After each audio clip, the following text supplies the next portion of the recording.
I am Lisa Glenn, and I apologize that I think I kicked everyone off the meeting. So sorry. I was, like I said, going from one internet to a different internet, and my computer is, anyway, I'm here. Hi. And thank you. Did you need me to say anything else?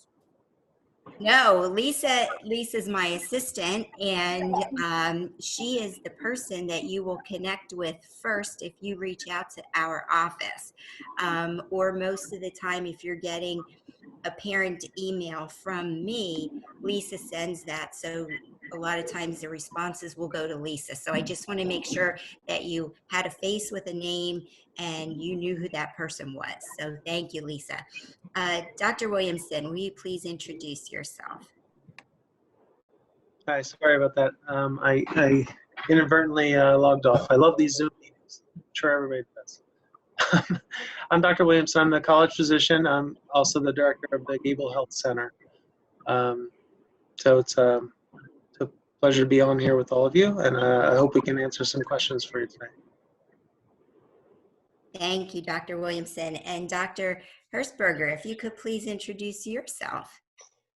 Okay, hi Sam, hello everyone. So my name is Adam Hershberger. I teach in the biology department. I've been at Albright now for, this is gonna be my 8th year coming up, and I'm on the task force. And of course, we'll be teaching this fall. Looking forward to being back in person as much as I can. Of course, following all these weird rules, right, with the masks and distancing. We're going to make it work so everybody stays healthy. Looking forward to this, to seeing the students again. And I'm also sort of representing the faculty. So if you have any questions about the academic experience or things that I might be able to answer, I'd be happy to help. Thank you.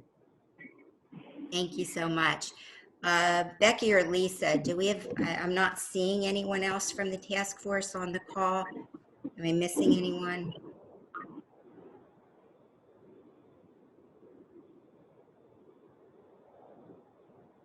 Hi, sorry. I cannot connect. I think the director of facilities is having some trouble logging on. So I'll be working on the back end to try to get him on the call. Okay, perfect. So we'll go ahead and get started. Again, it's so important that you're all meeting with us this evening to learn the great work that we've done at Albright College in preparing for the fall semester. I've been at Albright for 22 years. I'm a nurse practitioner with a Doctor of Nursing practice degree. I've been in healthcare for over 30 years, specializing in women's health care and college health. And I'm going to go back a little bit and share some history about the Pandemic Planning Task Force, the origination of that, the experiences that we've had, and what has brought us to the point we're at today. So many years ago, when avian flu was a concern, Albright developed a pandemic task force, and I chaired the task force at that time. We started actually in 2008. And we did a lot of planning, and we didn't see avian flu. What we saw was SARS. You may have remembered SARS, which was coming out of Asia at the time. We saw swine flu, and we also saw Ebola, not specifically us at Albright, but they were things that we needed to plan for. So the task force had a lot of experience in planning for novel new viruses. So in January of this year, when we started seeing what was happening with coronavirus in Wuhan, China, I pulled the task force back together. And I said, it's time to revisit our plan and make some additional plans. Little did we know in January that in March, we would be sending students home and we would be going to a virtual learning environment. But we quickly did. So ever since February, the task force has been meeting twice a week. We meet on Mondays and Thursdays, sometimes for an hour, hour and a half, or 2 hours for each of those meetings. And our response to the pandemic at Albright is a scientific response, meaning we look specifically, Dr. Williamson presents information at each meeting regarding coronavirus cases. And what are those numbers looking like? He looks specifically at the cases globally. He looks at cases, he looks at a number of deaths. We look at it within the United States, within Pennsylvania, within Berks County. And he also looks at different countries and different states and their degrees of spread. So our task force is updated twice a week regarding those numbers. And because we feel that it's so important for everyone to understand the science behind this virus and how we're making our decisions. Dr. Herzberger, who's a virologist, we're so fortunate to have him with us because he gives us all of that information regarding virology and what does this mean in terms of the virus and contacts and cases. Then we get updates from many pandemic members. We currently have 25 people from campus who serve on the task force. And I will tell you that this is one of the most dedicated groups of people I have ever worked with, because 25 people on a call twice a week, sharing information, developing plans, looking at what we need to do across campus. This is not an easy task for these people, and they're there hanging in, making the best decisions. It's a great group. I want to just point out quickly that Chuck Murphy, who's our Director of Facilities, has joined the call, and I'm going to ask Chuck if he could introduce himself so you can see Chuck as well and hear a little bit from him.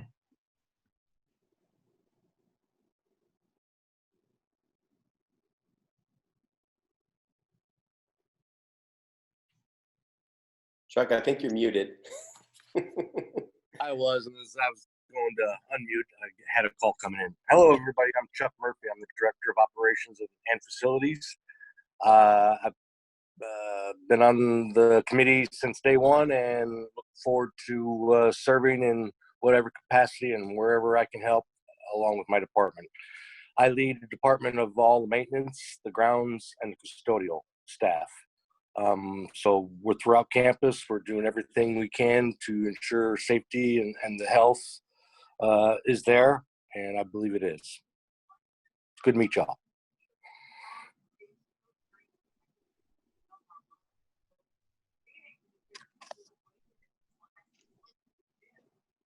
Sorry, one thing you may have heard from your students is that Albright College has asked all students, faculty, and staff to sign what's known as the Campus Compact, because we do strongly believe that in order for all of us to be successful in the fall semester, we have to work together.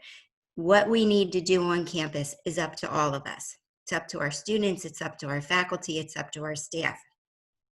And the compact speaks specifically about wearing masks while on campus, except obviously if they're in their residential space, social distancing, washing their hands for 20 seconds frequently throughout the day,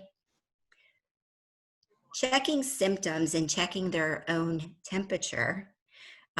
We're asking all students, faculty, and staff to download the Healthy Together app on their phone or complete a hard copy self-checker where they're actually taking their temp, running through a series of questions, and then it will dictate whether or not they need to have a test done for coronavirus. And in so doing, all of our students, whether they're residential students or commuter students, will be receiving a swag bag with a mask, hand sanitizer, and a thermometer, digital thermometer, so that they can check their temperature every day before they leave either their home or their residential space. And through the hard copy of the symptom checker or the app, if they have a temperature of 100.4 degrees Fahrenheit or greater with a listing of symptoms, will dictate whether or not they need a test. If they're on campus, we ask that they not leave their room and they reach out to the health center, and the health center will ask a series of questions and set them up for an appointment to come into the health center. If it's a commuter student and they have a local provider and they want to go to that provider, they're permitted to do so. And faculty and staff are also asked to go to their local provider. So I want to mention this about the swag bag and the compact and the app so that you can work with your student to be sure that they're ready to execute these things as soon as they get on campus. And our new students are moving in tomorrow and Thursday. So if you could please share that information. And so while other areas of the country are still struggling so severely with COVID-19, we hope to stay well in the green, as the governor would like to say, and we hope that these projections continue to pan out. The models are showing that that Berks County in particular should continue to trend down in the coming weeks. So having said all that, it's only going to trend down if we're all social distancing and using masks when we're in close, and avoiding close conversation, closed spaces, and large crowds. So that's really my hope in this meeting. If I can just gain a little bit of extra support from you parents that were able to join us. You know, we are the stakeholders in this, and we need all the stakeholders to be on board with doing all the things we know that are going to make this successful. And so I hope that I can enlist some of your extra help. You know, if you see a snap from your student and they seem to be outside where you can see other people and there's no mask on, a quick reminder. You know, if they're talking about going to a place where where it might be crowded, discourage it. You know, we've been trying to encourage our student leaders to jump on board and to provide extra activities. Because we know that the students are anxious. They had a rough time at the end of their high school year, and they're starting off their college years during the same pandemic. So we know that they're anxious to do things, but we also know that they've also had to experience this. So we're excited about having all the students on campus that want to be here on campus, which means that we expect them to do all the things we need them to and all the things that we've asked them to. So if you can continue to support us that way, I'm looking forward to it. And you know, there's always going to be some challenges and some bumps in the road, and we keep working through those. Thank you, Dr. Williamson. Dr. Hershberger, would you please share a little bit of information about what you just put in the chat? I think it'll be helpful for the parents in case they're interested in listening to all of your virology and Dr. Williamson's medical knowledge regarding this virus and pandemic.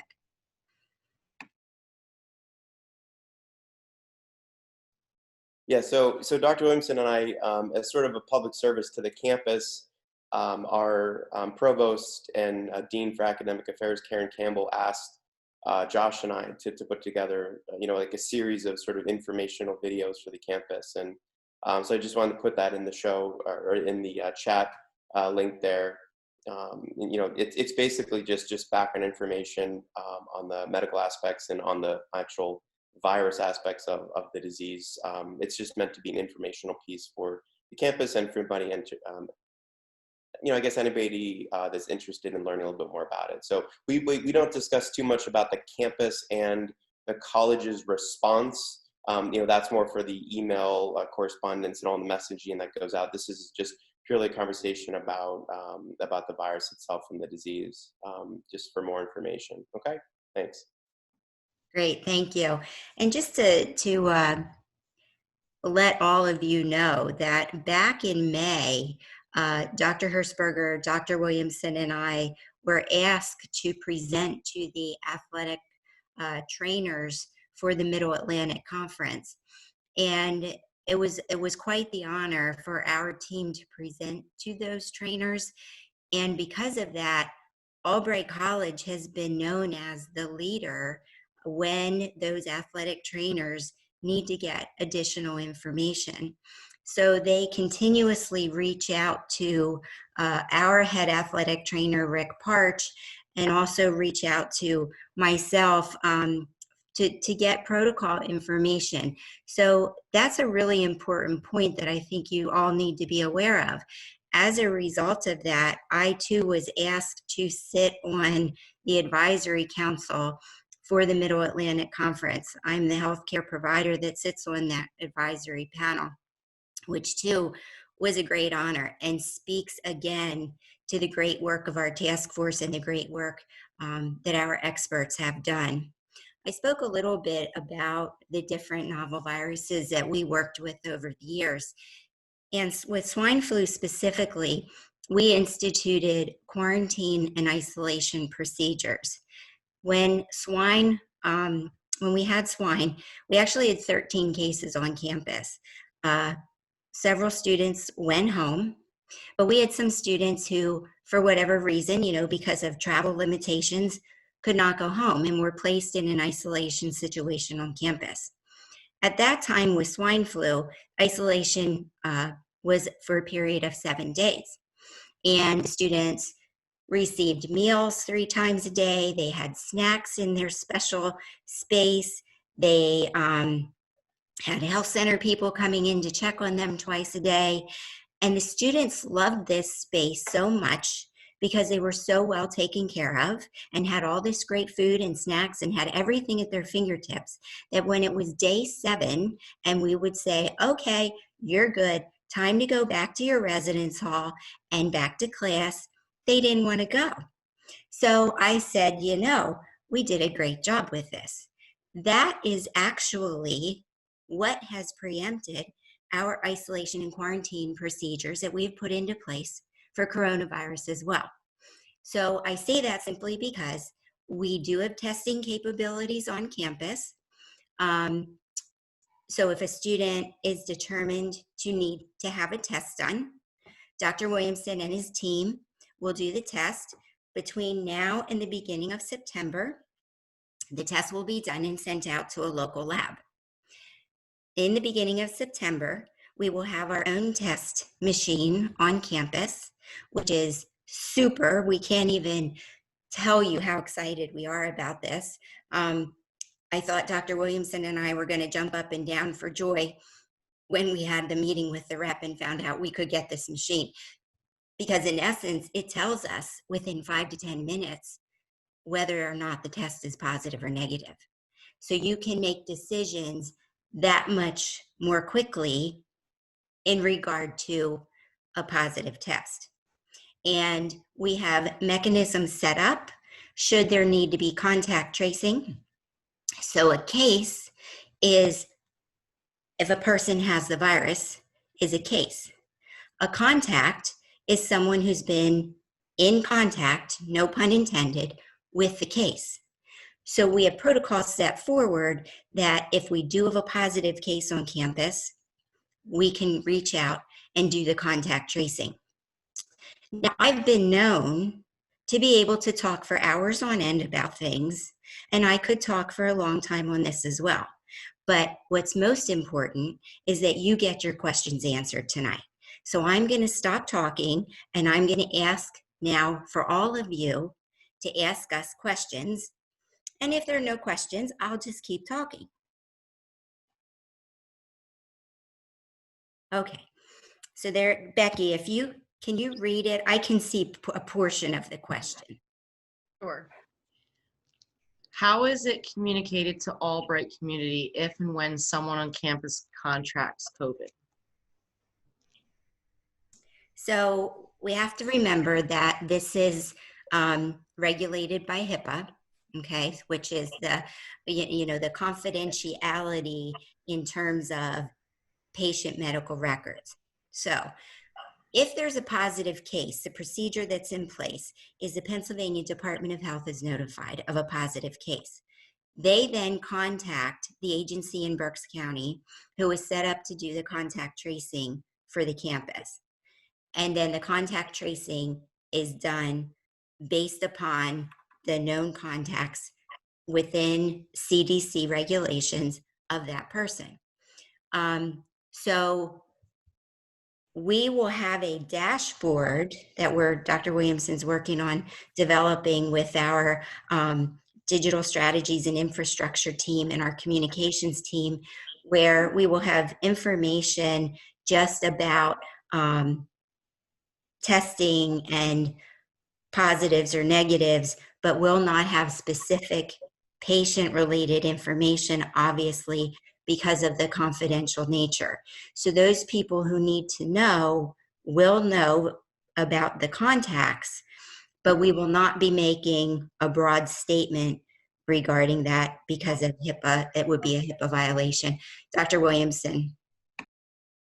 Do you want to mention the Clery Act as well, Sam? Yeah, so through Clery, you may have heard about Clery. It's actually the reporting system through the Department of Health. The Department of Education, I'm sorry. And on the public safety website, you will see that there's a report regarding Clery reporting. So Clery in general talks about reporting for assaults, fires, burglaries, a number of different things. Clery now also states that we have to put information out to the campus through an alert system, that we have information on our website regarding the FAQ surrounding coronavirus. Initially, when we heard about Clery and coronavirus reporting, it was shared that we had to report the first positive test. However, now what they're saying, and I'm just going to say this because when we're dealing with governmental agencies, things change quickly. Now we have to send out an alert that we have FAQs and information that we've shared with our community. So I encourage all of you to have your students sign up for the E2 Campus Alert System. And Becky just posted the Clery report from 2019. If you're interested in checking that out, it goes over all the different reporting requirements. But because of Clery, we are going to be sending an alert just saying to our campus, go on here, see this information. It does not mean that there was a positive test, okay? Becky posted the E2 Campus sign up. Please ask your student to go on and sign up for E2 Campus.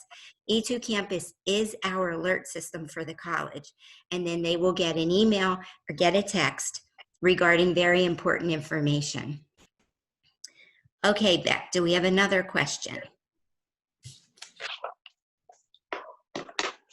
Can I ask a question verbally? Absolutely. Yeah. I love that we're seeing your picture. It's nice to see you. Thank you. And I appreciate you doing this. This is very helpful. Thank you. And I know I can only imagine how much work this has been to account for everything. So thank you. So we have a freshman who's coming in. He moves in tomorrow. And I guess one of the questions I had, we read in the literature somewhere around the dining hall that they were going to limit the number of students in at a time. If that's the case, will they be extending dining hall hours to make it a little bit more flexible? Absolutely. And depending on where you live, your restaurants at home may be at 20% capacity right now or something else. So we had to do the same thing. When the governor put out the new regulations when Berks County went to green, they gave us specific information. So what we're doing with each meal period, and dining I should probably tell you all the departments that report to me, and I'll get into that in a second, just so you know. But dining does report to me.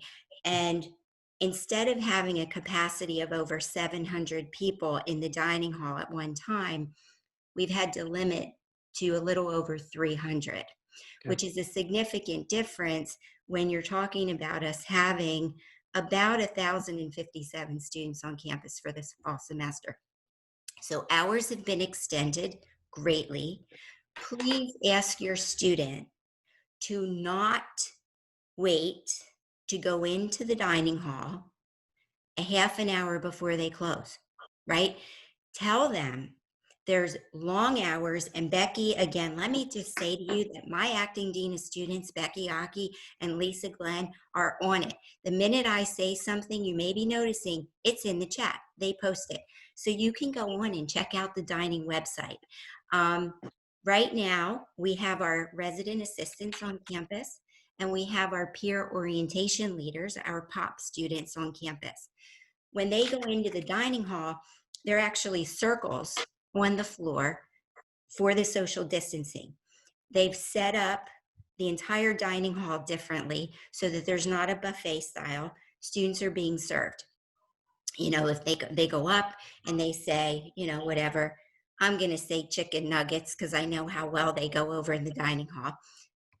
But the chicken nuggets, they go up, they say they want the chicken nuggets, and the dining hall person puts it on their plate for them. They're not they're not getting it themselves. The only thing that they're getting themselves is their drinks. And they're they're going up to the machine, they're cleaning supplies right there at the machine so they can clean that when they're getting it. We also have an option for grab and go if they don't want to eat in the dining hall. And they can also order through Grubhub, which is, and dining hall picks up the fee associated with the Grubhub. So there's lots of options, but what we know, and we know in the health center that you could have hours from 8:30 to 4:30, but they want to call at 4 to come in by 4:30. We need your help in this too. Encourage the different time frames. Does that help? A ton. I have two other questions, but I don't want to monopolize the time here. Should I fire away or wait to see if someone else has a question? Beck, how many questions are you getting in the chat? There was just one other question. What is the procedure if there is a case found? What happens to that student? That's a great question. And we'll get right back to you to ask your questions verbally. But sorry, someone in my house is now printing in my office, not me. So you're hearing that. I'm sorry. The joys of working from home, right? We all know it. Anyway, if there's a positive case, if the student wants to go home and they can go home, they can go home, okay? If they cannot go home, now remember, we have to be very good public health stewards. So we cannot send anyone home on an airplane who has positive coronavirus. So those students have to stay with us. And we have isolation spaces identified where the student, again, sort of like what we did with swine, will go to the isolation space. Dr. Williamson checks in with them once or twice a day to make sure they're okay. They actually have what's called a POM device, a POM code device, that's an emergency alert to public safety. So if they're in the isolation space and they need public safety immediately, they push the POM and it goes right to public safety. Check out the public safety website because you can also purchase a POM from public safety, and that too, they can, if they're anywhere on campus, there again is the information about the POMCO. Will alert public safety if they need anything anywhere they're on campus. So it's a really, really great idea. Anyway, in the isolation space, they get their meals delivered 3 times a day as well, and they have contact with us. So I hope if there are other questions relating specifically to a positive case, let me know. But we will then, if the person is in quarantine or isolation, they will need to work with their faculty member to continue with their courses online so that they're not missing any coursework, because in the shortened time frame of each of these sessions, there's a lot of information shared in a short period of time. Dr. Hertzberger, do you want to say anything about that, about the courses or anything? Yeah, I mean, I really don't think there's much to add, Sam, other than, yeah, we're going to be as flexible as possible. And we'll try to make it work if a student goes out, because of COVID, has to be quarantined. So we are going to try to do the very best we can for the student to finish their coursework in that term. Okay. Awesome, thank you. Okay, I think your name is listed as Sandy. So Correct. Sandy, we're going to come back to you. All right, so our son's a football player, and obviously we know that the season's been canceled at this point, or postponed till the spring, hopefully. But one of the things that's always been attractive to us is the mandatory study hall. How do you see something like that potentially working in the fall? So our coaches, our athletic trainers, and our strength and conditioning coach, here again, I'm just going to give you a lot of information for that one question. We have envisioned a new weight room for the athletes, okay, so that we've worked to get a different space where athletes are going to be working out separately from anyone else who's in the Shumo Center for Fitness and Wellbeing, because they're, again, trying to be sure that we're social distancing for all of those athletes. So that's one thing. Coaches are going to be encouraging virtual meetings, which is the same type of thing that we're doing with all meetings on campus right now. We're encouraging the virtual format. That's part of the compact as well. And then my understanding with athletics is that they're pushing forward as much as they can. That's the same as what they did in the past. So our coaches are very, very interested in the academic success of our students. And I can be honest, I've not heard specifically about the study halls, but from everything else that I've seen that they're doing, they're not changing up what they're doing to provide the meetings and the success for the students, in addition to connecting them to tutors or the academic learning center if they need it. So like I said, I've not heard specifically about how they're going to handle those meetings, but I've not heard any changes. I don't know if anyone else on the call has heard specifically about that.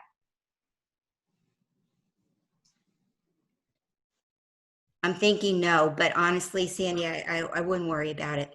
Okay. Because they're pushing everything else through.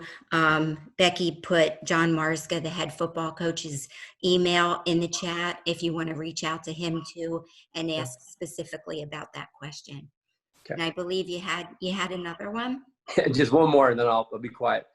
So the library, obviously, it's similar to the dining hall question. The library, probably the only one, you only want a certain number of students in there at a time too. I'd love to think our football player son's going to want to spend all of his time in the library, but maybe that's more our thing. But what's the limitation going to be? How are you going to handle volume in the library, I guess? Yeah, it's volume across campus. And the governor there too has given us the 25 people guideline. Wow. So 25. So I'll tell you one thing, and Dr. Hertzberger can share this with you, the work that the faculty had to do. We actually had a subgroup of our pandemic planning task force who went building to building, classroom to classroom, moved desks, social distance, to determine which courses could be held in which classroom spaces to accommodate the 25 person limit. We've also had to go to opening conference spaces, like one of our major areas where we have a lot of meetings, which we're not having meetings obviously in person. So our South Lounge actually is converted now to a classroom space too. So we had to be super creative when the governor came out with that 25-person regulation, and we have to abide by it.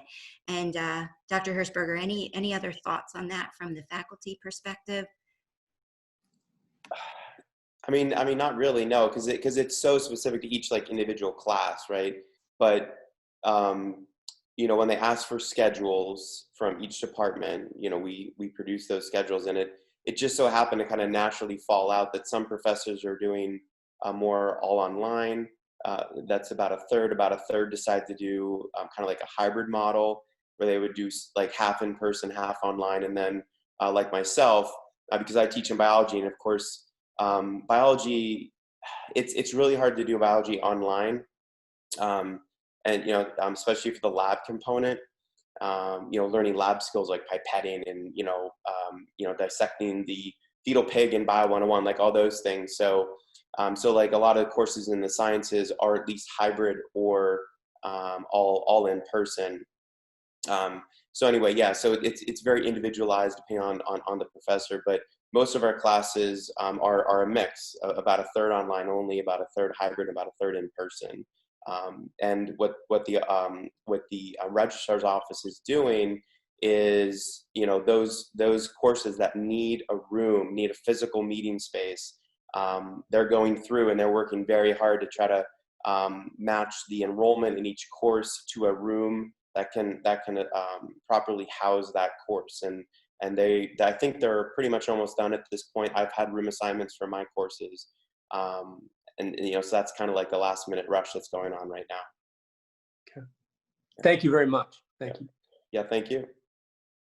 There was another question, Adam. Becky, if you could read that about the library question. Are appointments needed to use the library as they won't know until they get there? And is there a time limit? I don't know the answer to that one. Does anyone else know?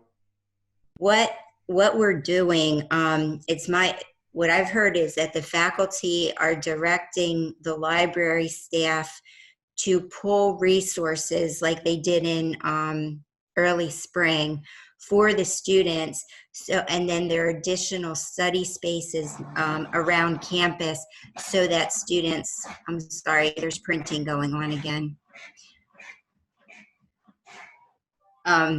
So that there's additional study spaces and they can access those things. So they will be, the faculty member in particular will direct the student on how to access things that they need to get from the library for their coursework.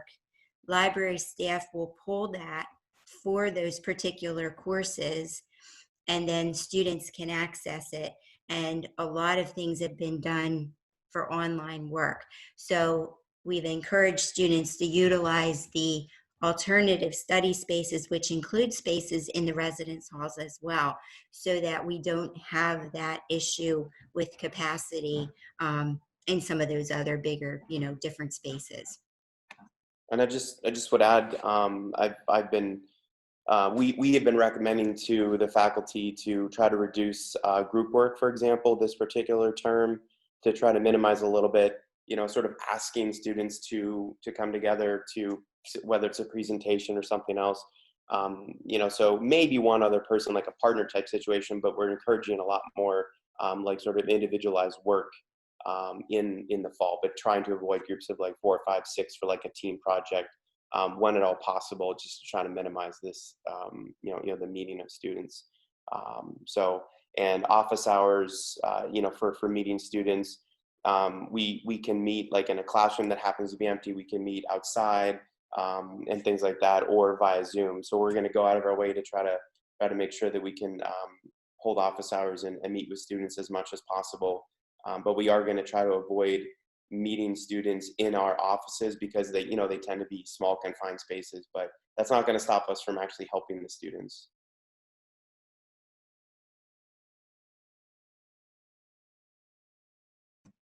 Okay, and I also wanted to share that we've encouraged faculty to hold classes outside too. So if they found that they can have a class outside, there's a 48-hour time frame, because obviously you can't just say we're holding classes outside for these whatever 3-week time frames because of weather, right? So You look at, you can schedule that through our regular scheduling system to book that class for outside 48 hours in advance. And then the faculty will work with the students as, along those lines as well.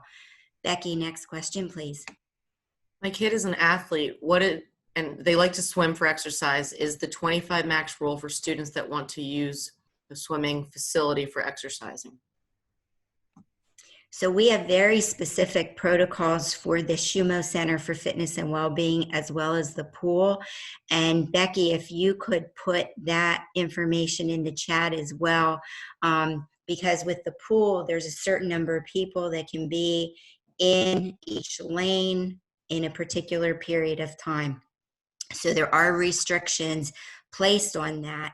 But there again, the pool is open. Our Shumo Center and the pool has been open since the beginning of June. I think it was middle of June when our first phase of employees returned to campus. And the protocols put in place for those areas have worked really, really well. So that person will still be able to get in, but they will have to follow the protocol set forth through the Shumo Center and our aquatics area. Okay, next question. Are there any rules or restrictions around the printers and copiers? Will there be a need for them since most work will be online? Good question. Adam. Well, there's no like set restrictions, just some recommendations. I mean, there will be some assignments and certain things that are still like paper-based, right? But we're just going to try to once again reduce the need for paper as much as possible. I did want to mention, just as a sort of a public service announcement, there is no recorded case to the knowledge of myself or Dr. Williamson of somebody contacting this through a what's called a fomite, or through a surface like an object. This is thought to be spread, via the air, respiratory droplets, and aerosols, and that is the primary means of spreading. Hence why masks are so important. That's not to say that surfaces and cleaning aren't important. They absolutely are, because you can certainly pick it up from a surface, say on your hand. But it's it's probably a very, very small amount of virus. And so we are cleaning, and we have all the wipes in the rooms and all these things that we're doing to clean, to try to reduce the amount of virus in our overall environment. But I know myself, like I'm going to still use paper sometimes, like maybe for an exam or something. But in terms of handouts and things like that, we are asking everyone to reduce the use of it in general, to reduce, say, the congregation of students around a copier, around a printer. Okay. But there'll be signs up, and people hopefully will abide by the 6 feet if they are, say, waiting for something to print. Once again, we are going to ask that all of that gets reduced in volume. Okay, so hopefully it answers your question. Okay, I see one more question in regards to the pool. Is it a sign up or first come, first serve at pool, and how long can they stay? That's a great question. You guys are hitting us hard tonight with really great questions. So you have to remember that we have a swim team on campus, right? And even though there will not be competitions, our coaches are still working with our athletes for different teams. We also have swim lessons in the pool. So yes, there are certain hours that students will be able to access the pool. And there again, they can go online, and everything within Shumo has been set on a reservation basis. So if you go into that site where Becky posted for Shumo, you'll be able to go on and make your reservation, because we've also had people making reservations for the use of the fitness center as well.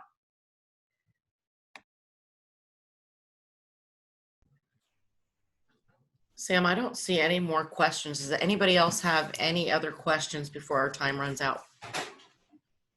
I see one coming in.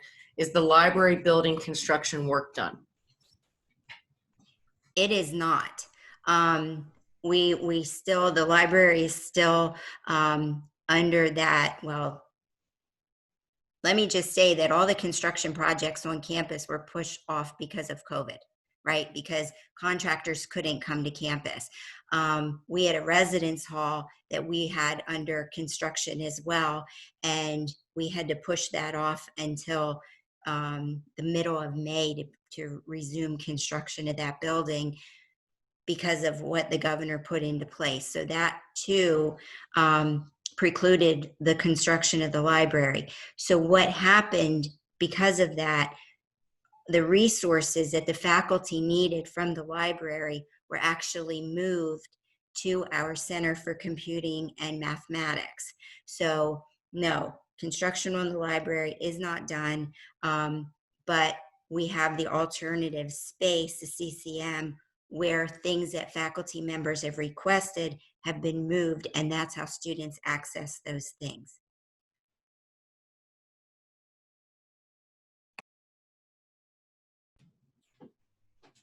Sam, I don't see any more questions at this time. We have about 6 more minutes. I'd just like to open it up to our pandemic task force members. Is there anything else, Chuck, Adam, Josh, that you would like to share? Or even Lisa? Lisa sits on our task force as well. Is there anything else that you feel would be of importance to share?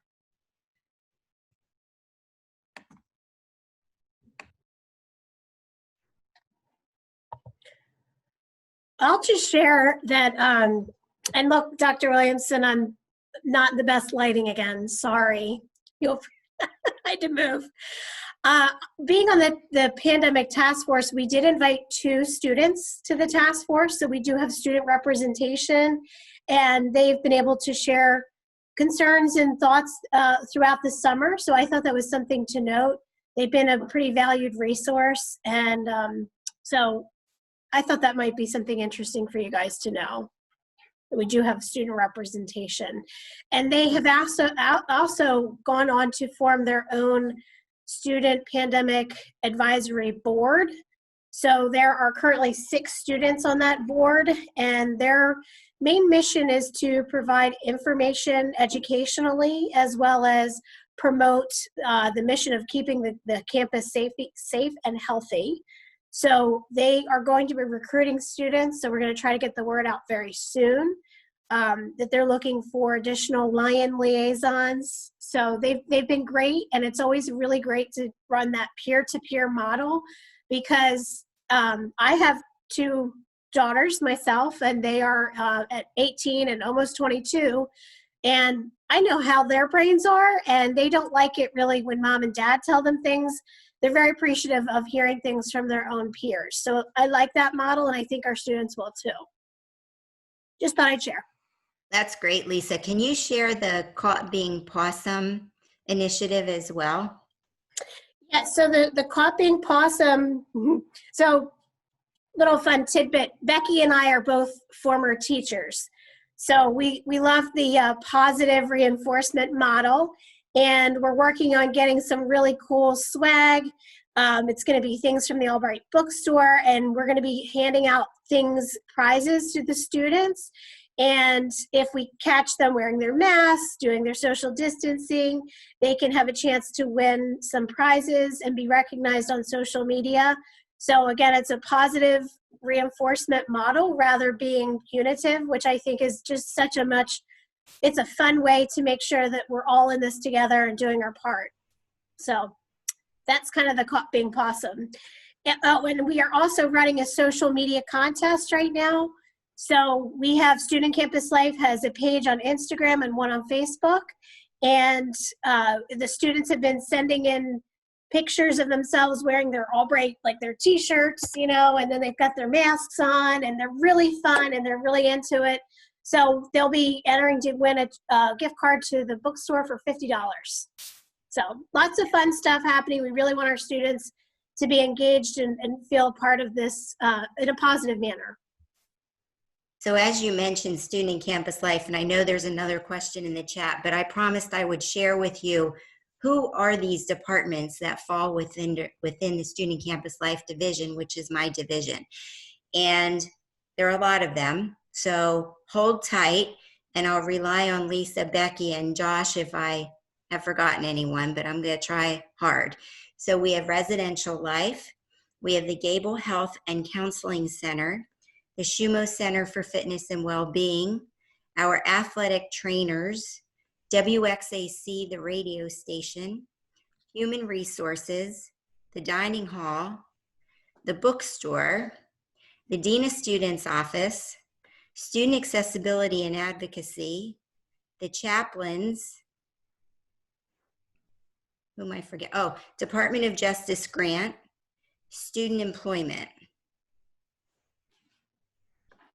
Have I forgotten anyone? Team? Sounds like you covered everybody. There is a lot. There's a lot. So that is our division. And those are all the people who will help you and your students outside of the classroom. Becky, there was the question about the move-in. Do you want to share that?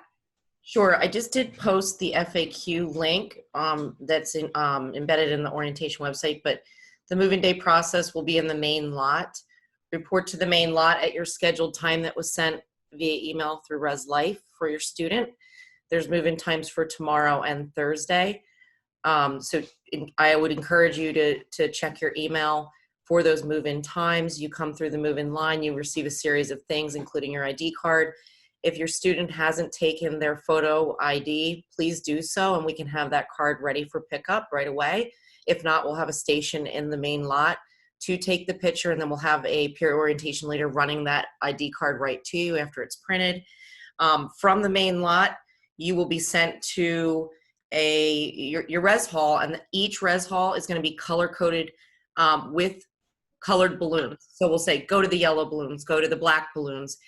So it's going to be very visual, and there will be pops and public safety there to greet you and direct you.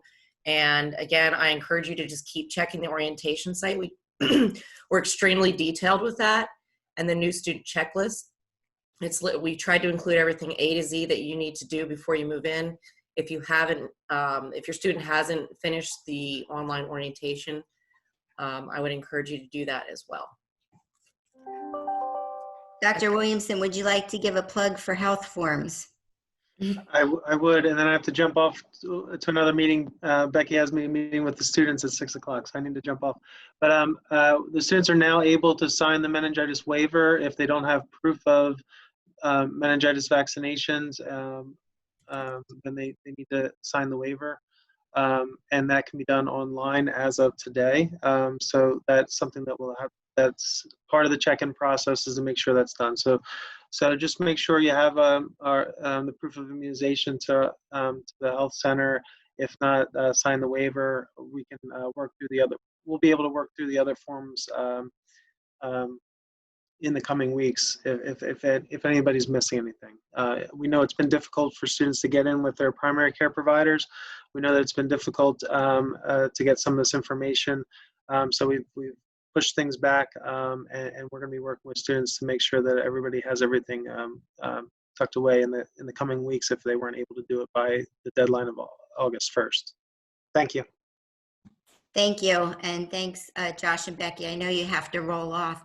I just wanted to say as well that I do spend 1 day a week in the health center seeing patients.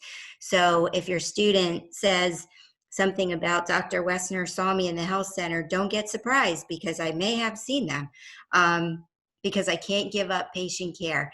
My team will tell you, no matter what I have going on, I still have to get in to see my patients 1 day a week. So I just want to say that, you all have been caught being possum tonight, and I appreciate the time that you've shared with us this evening. I sure hope we shared the information that you needed.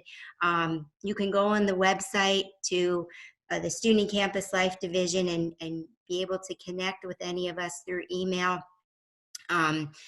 Reach out if you need to talk with someone from facilities, or if you're interested in reaching out to Dr. Hershberger, you could also reach out to Lisa, and she can connect you with them as well.